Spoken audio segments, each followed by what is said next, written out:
When billionaire Ethan Cross unlocked the doors of the mansion he'd just bought, he expected creaking floors and dust, not a girl standing in the grand hall, barefoot, wearing a vintage dress, whispering, "You finally came back for me." That single sentence stopped him cold. Because she said it with tears in her eyes, as if she had known him for years. But Ethan had never met her before. Or had he?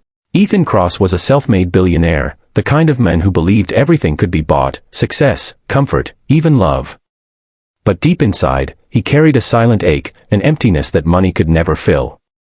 After the death of his parents, he'd thrown himself into work, buying companies, estates, and recently, an abandoned mansion deep in the countryside rumored to be cursed by time.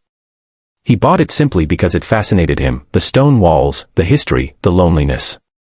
It reminded him of himself. When he arrived, the mansion was silent, wrapped in ivy and shadow. But the moment he stepped inside, he felt something unusual, a chill that wasn't just cold air. And then, he heard soft footsteps upstairs. Grabbing a flashlight, he followed the sound to a large room. The air smelled of old books and faded perfume. There, in the middle of the room, stood a young woman in a white dress, her long hair tied with a ribbon, her eyes shimmering with tears. "Who are you?" Ethan demanded, startled.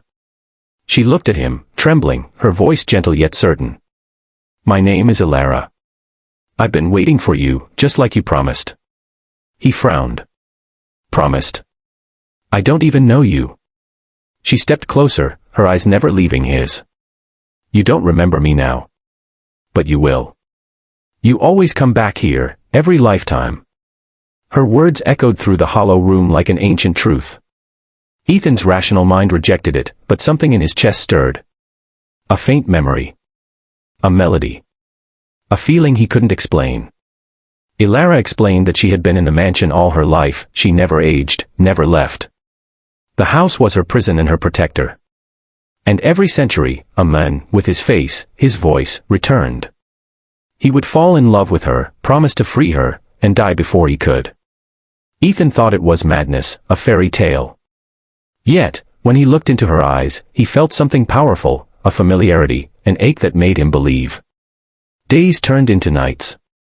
Ethan stayed longer each time, helping restore the mansion, trying to understand her story. He brought light to the place, laughter, warmth, things the house hadn't known for years. And slowly, Ilara began to smile again. But she warned him, "Every time you remember, the curse starts again." One evening, while cleaning an old piano, Ethan found a hidden letter inside, a letter written in his own handwriting from 200 years ago. "Ilara, I'll find a way to free you, even if I must be reborn." His hands trembled. His heartbeat quickened. It was impossible, but real. Ethan couldn't sleep that night. The letter haunted him. He began having dreams, visions of himself in another era, a painter, a soldier, a poet, always loving Ilara, always losing her. And every time, the mansion burned, and she vanished. He confronted her. "Tell me the truth, Ilara. Who cursed us?" Tears filled her eyes. "My father. He was a sorcerer, he wanted to protect me from men who'd hurt me. But when you loved me, he said you'd take me away. He cursed us both, that I'd live forever waiting, and you'd die and return, forgetting everything, again and again." Ethan felt rage, sorrow, and helpless love all at once. "Then let's end it," he said. He spent days searching the mansion for clues, for anything to break the spell. Finally, in the cellar, he found an old mirror covered with cloth. Etched on its frame were the words, "Only when love remembers love will time forgive." He understood then, he had to remember everything and forgive everything. He looked at Ilara and whispered, "I forgive your father. And I forgive myself for leaving you." The mirror began to glow, the house trembling. Ilara's tears turned into light. "You remembered," she said softly. "You freed us." The curse broke with a burst of golden fire, the mansion walls shimmered, the ivy fell away, and in that light, Ilara smiled one last time.